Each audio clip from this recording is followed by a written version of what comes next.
Hi, it's Kris from Kris Talks About the Wisdom of Women. And today we have wise words from Jean Duffy. And Jean is the debut author of Soccer Grannies, the South African Women Who Inspire the World. Her nonfiction writing has been published in the Boston Globe, Concord Monitor, Lexington Observer, PBS Next Avenue, and other sites. So welcome, Jean. It's so nice to have you here. Thank you. Happy to be Yeah. here. So tell us about how you came to meet the woman who's the activist who founded Soccer Grannies. I'm happy to tell you about Becca Ntsanwisi. She founded this team called the South African Soccer Grannies. They're a team of 40 to 80-year-old women playing soccer in rural South Africa. And Becca is a humanitarian activist, a radio talk show host, and a cancer survivor. And long before she started this Grannies soccer team, she was well known for helping the impoverished in her community. Even as a young girl, she had that desire to help others in her heart. And she saw kids walking a long way to school without shoes, and she watched them study all day with no lunch to eat and then walk back home. And so she asked her parents, couldn't she please take some food for them?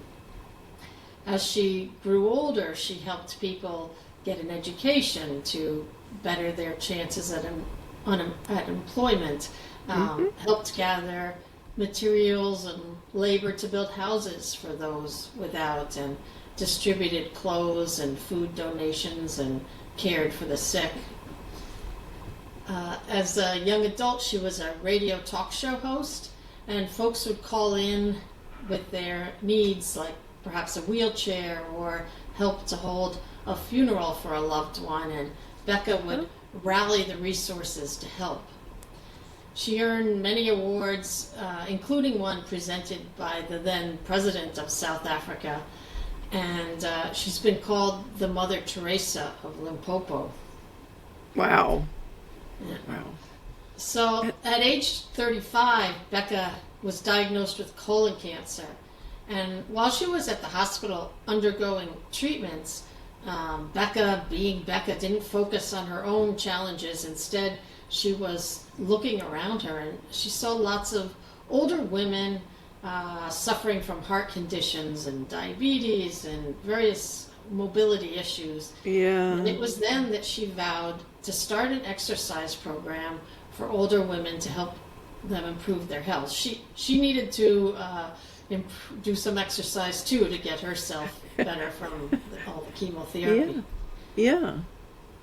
So one day, the women were at this local field, a group of elderly women, and they were doing some aerobics and walking, and it happened that some teenage boys kicked a soccer ball toward them, and one of the grannies reared back and kicked the ball, and the other women laughed, and Becca asked the boys, show the grannies how to kick the ball. Yeah. And they chased the ball, they kicked it, they laughed a lot, and right after that they told Becca, that was fun, we want to play soccer again.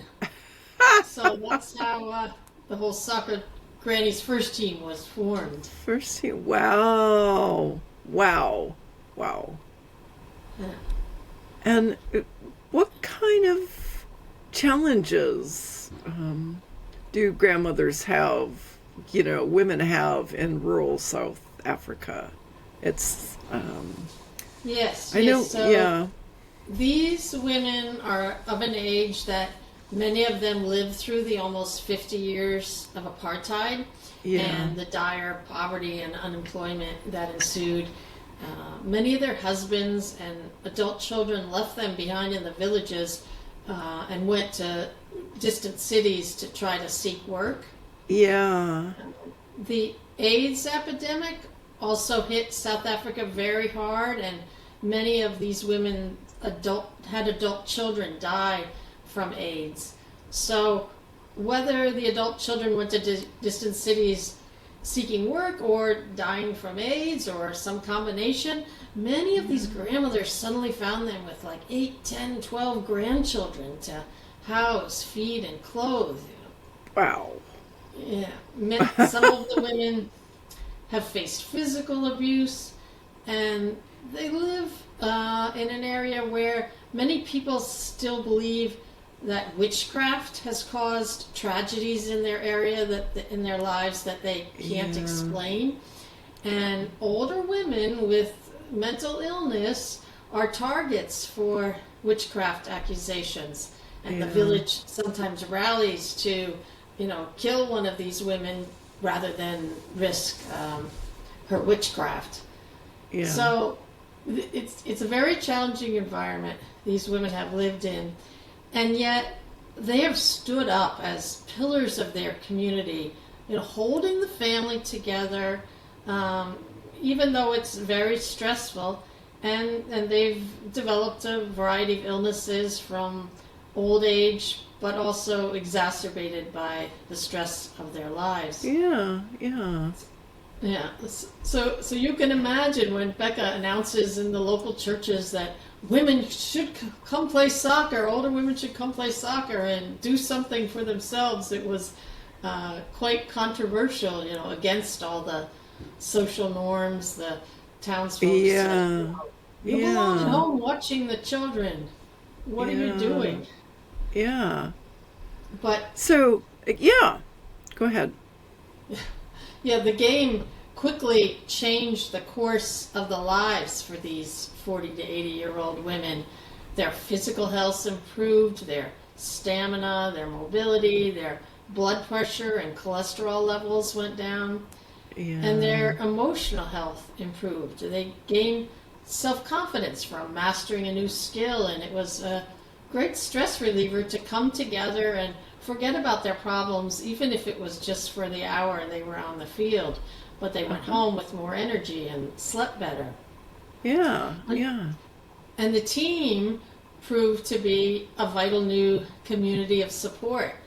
They sang and danced together. They prayed together at each practice. They'd celebrate wins on the field, but also helped each other through life's rocky periods. Yeah.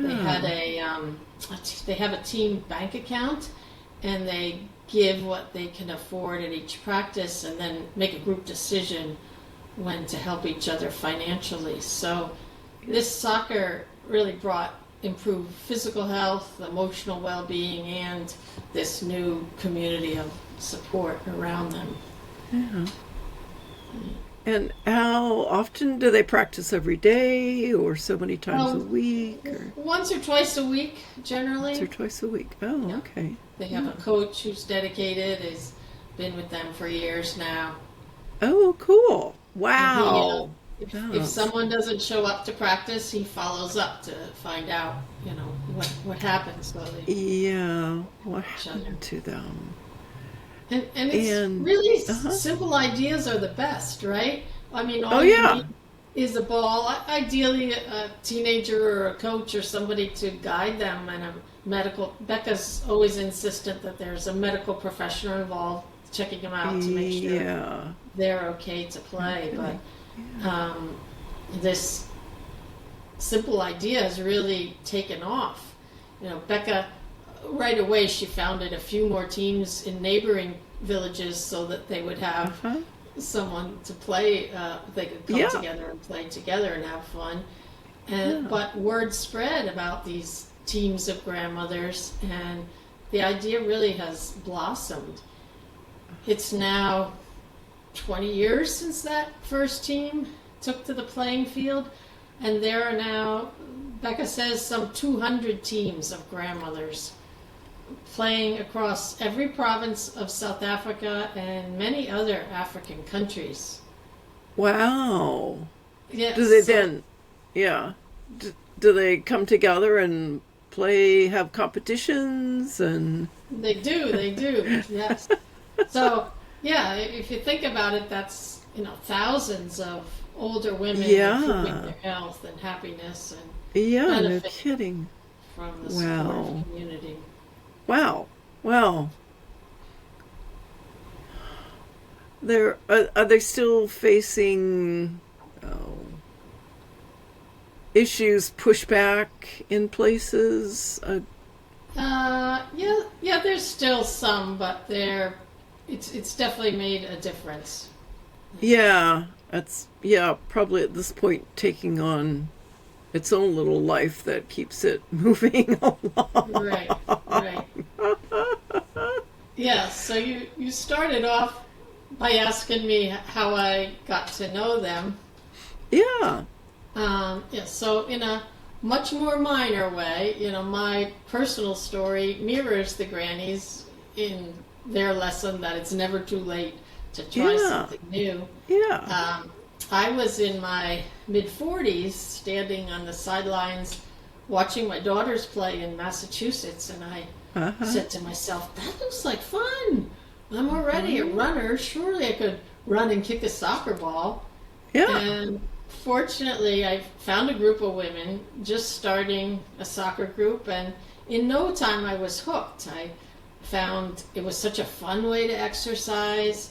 I forgot about my to-do list for that hour, and now, 20 years later, those women are among some of my very best friends. Yeah.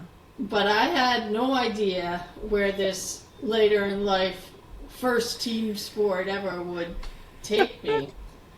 It was in 2010, just a few years after I started playing and after the Grannies had started playing, South Africa was hosting the FIFA World Cup, the first time on African soil. And this team of grandmothers playing in their skirts in South Africa suddenly found an international spotlight shining on them because they were the perfect human interest story associated with the World Cup. So reporters were flocking to their province of Limpopo to get footage of the team and hear their stories. And one of my soccer buddies emailed to our team one of those news reports about these South African soccer grannies, and I was so inspired. I mean, I knew our lives were very different, but I could tell they loved the same thing about the game that I did. Yeah. So I searched for more news stories about these women and learned they were founded by Becca Ntsanwisi.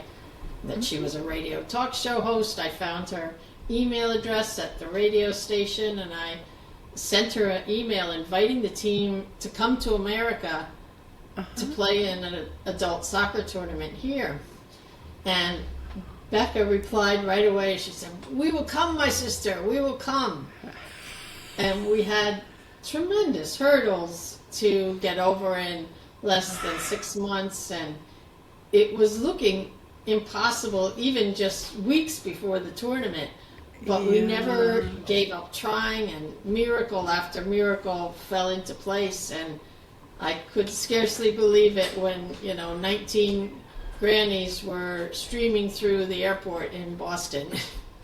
Wow, that must have been a real trip for them too. Yes, it was one of the highlights of my life meeting them. But yes, it was an amazing trip for them too. They didn't win any games at the tournament, but they came off the field hugging everyone and singing and dancing like they won the World Cup. And had some of them. Wow, I wouldn't imagine that a lot of them ever got the chance to travel like that, so they hadn't really been outside of South Africa, had they? Many of them? A couple of them talked about being on a flying machine before, but I don't think too many. Some hadn't even left their province, probably. Well, yeah, I bet. Wow, what an experience! Wow, that's amazing that they would I've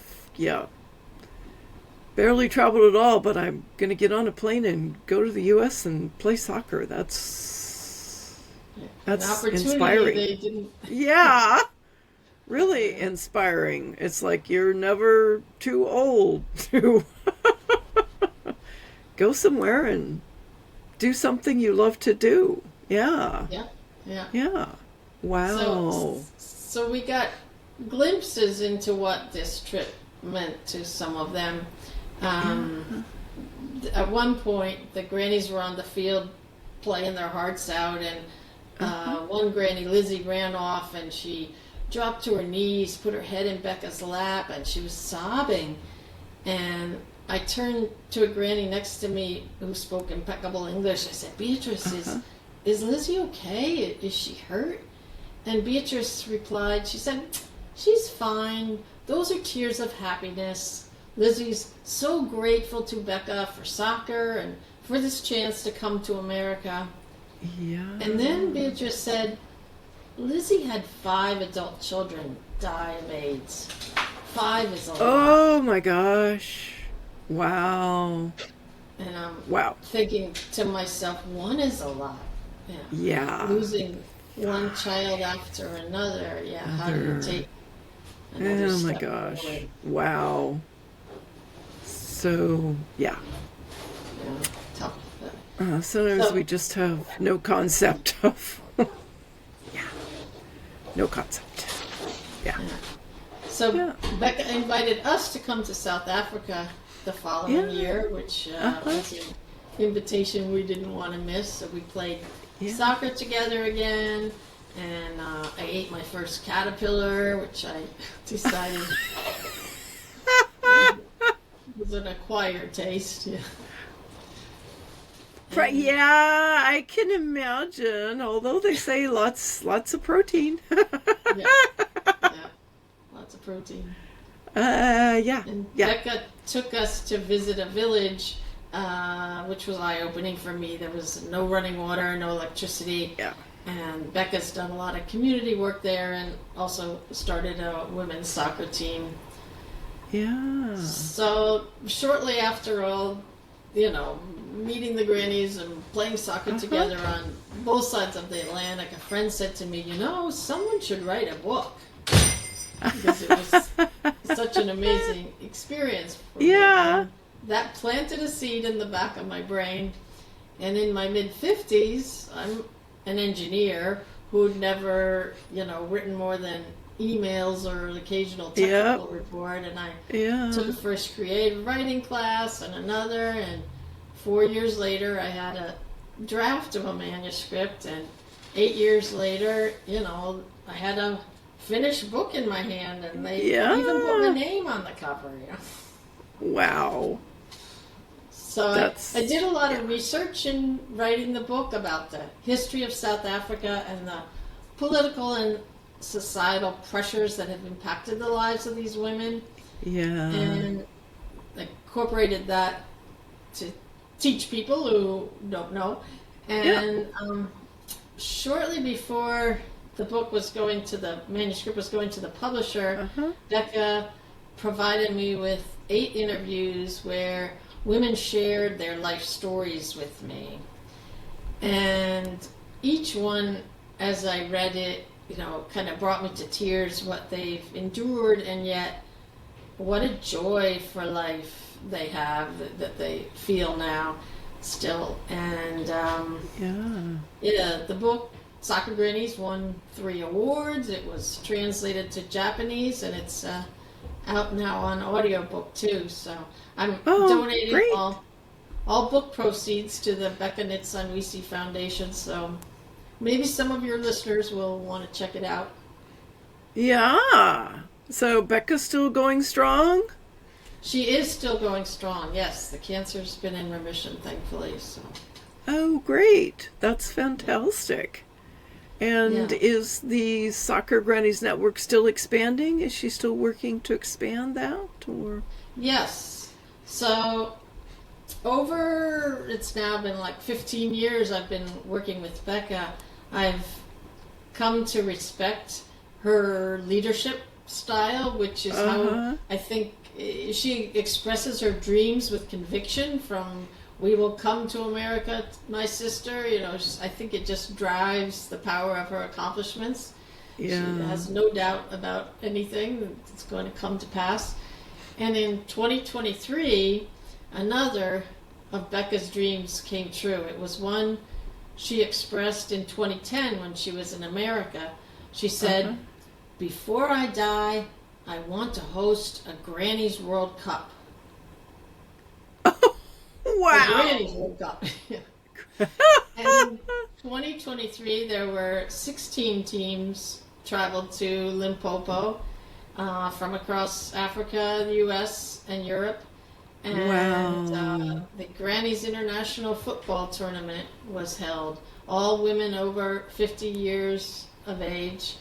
And it was just an amazing, wonderful experience. We paraded through the town, each team marching behind the flag from their country. And the streets were lined with people cheering, giving us high fives, wanting to take their photos with us. Yeah. And we marched right into a packed stadium.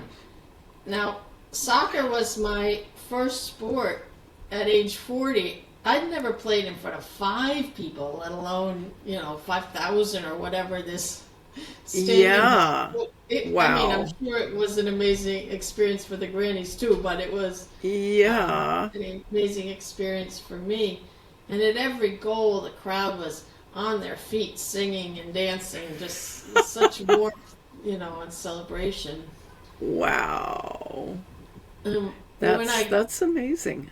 Yeah, when I got back home and kind of was processing the experience, I was so impressed at how far Becca and the grannies had come from being ridiculed and told they belonged at home watching the grandchildren to now hosting an international event in their village.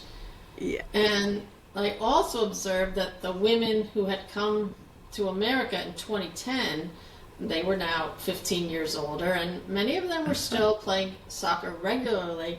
But for this tournament, they were sitting in the stands cheering, and they fielded their young 50 and 60-year-olds to play against us. So clearly they've opened the door for the next generation of women to that's fantastic. Yeah. Wow. So there are women's teams in Europe and here in the U.S. That are specifically for women like over 40? Yes.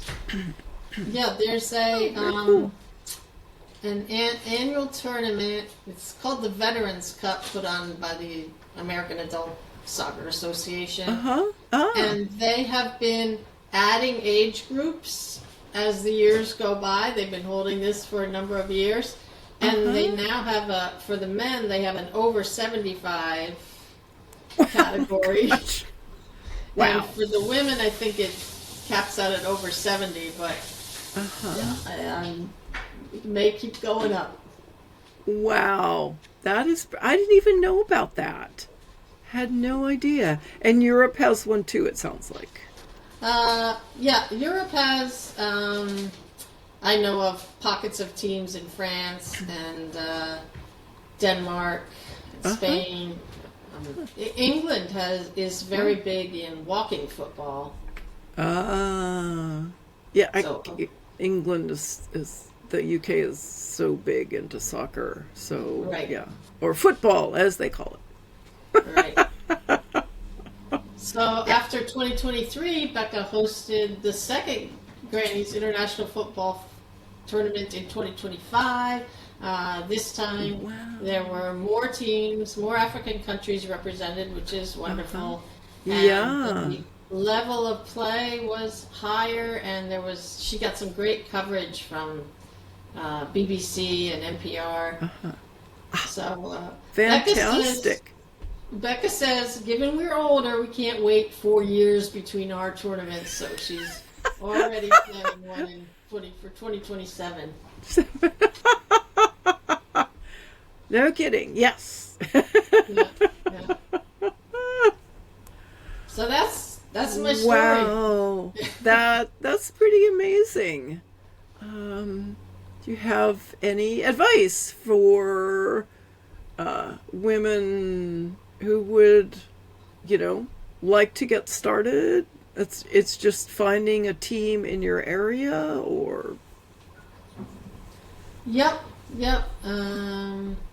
You search online. A lot of the major cities have women's teams. But Okay. in general, I mean, just find your passion, and yeah, it can be a new passion. Don't hesitate, right? yeah, no kidding. Wow, that is an amazing story, and thanks so much for sharing it. Oh, you're most welcome. Really appreciate it.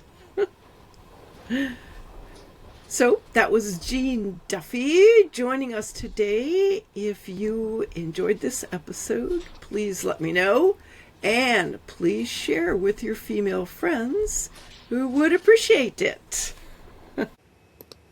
Thank you for being here and for listening to these wise words.